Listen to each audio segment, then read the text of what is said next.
Everything felt like a blurred up mess. Did I black out drunk again? Where the hell am I? Those were the first thoughts that he had upon waking up. Let's see. Wood floors, wood walls, wood ceilings. The entire interior is wood, almost as if this place was a tavern or a cabin.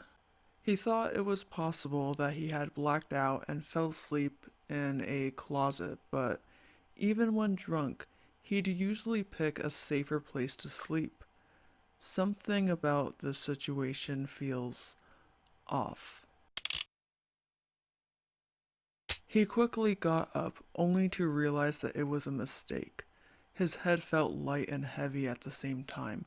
Losing his balance, he stumbled over to the wall for support. This sense of dizziness wasn't a hangover. It was something more nostalgic. This was a concussion. He placed his right hand on his forehead as he took a deep breath. The pain in his head was mild, but the ringing in his ears was worse. He felt disoriented and fatigued. Trying to retrace his memories, he glanced upon his left hand. That's when his memories started to flood in. 3 days ago, this curse mark appeared on his hand. Most of the time, the curse didn't do anything, but ever so once in a while, it would burn. It burns like a cigarette being pressed against his hand. He doesn't know what kind of curse it was, and never found out who cast it. He had far too many enemies, so it could have been anyone. Not much of a surprise. After all, he's known as the ultimate thief. After the third day while walking in the woods, his whole body felt paralyzed. As he fell, instead of hitting the ground, he went through his own shadow, then landed here. And where is here? No clue. More importantly, how does he get out? Observing the room that he was in, he saw two options. One was a door, the other was a vent. There is always a chance that he's not alone in this building. He'd rather avoid running into any people if possible. There could be someone on the other side of that door, but what are the chances of someone in the vent? But first, he'd need to remove the metal cover.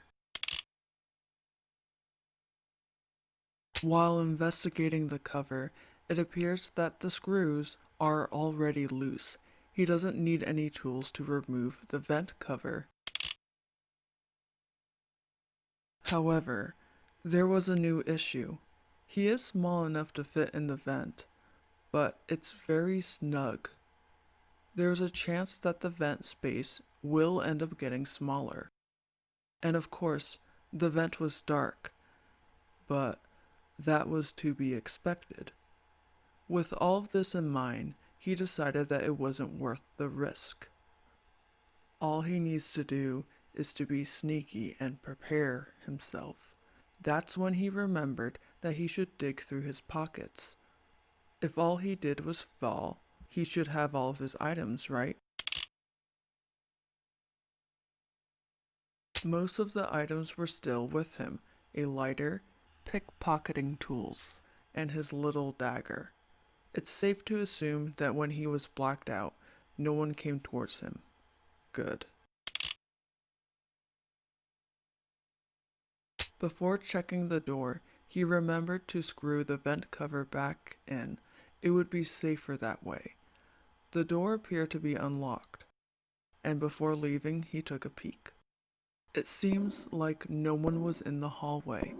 The first thing he noticed was how rather bare the interior was. From his angle, all he can see was another door, but no furniture. The hallway had a sharp turn which made him nervous. Someone could be on the other side.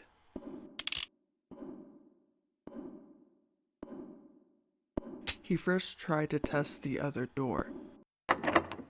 No luck. It was locked. He carefully leaned against the corner of the wall to see if there was anybody. Again, no one was in this hallway. However, on the other side, he could see a large door. This door, unlike the previous, was detailed and had glass windows. Through the glass, he could see a lounge. Actually, it sort of looked like a bar, except empty. Well, to be exact, nearly empty. It's hard to tell, but he could see one person in the room. However, they're not moving. The area doesn't look hostile, but he's still hesitating to make his move. What should he do? Should he wait and watch, or should he approach the body?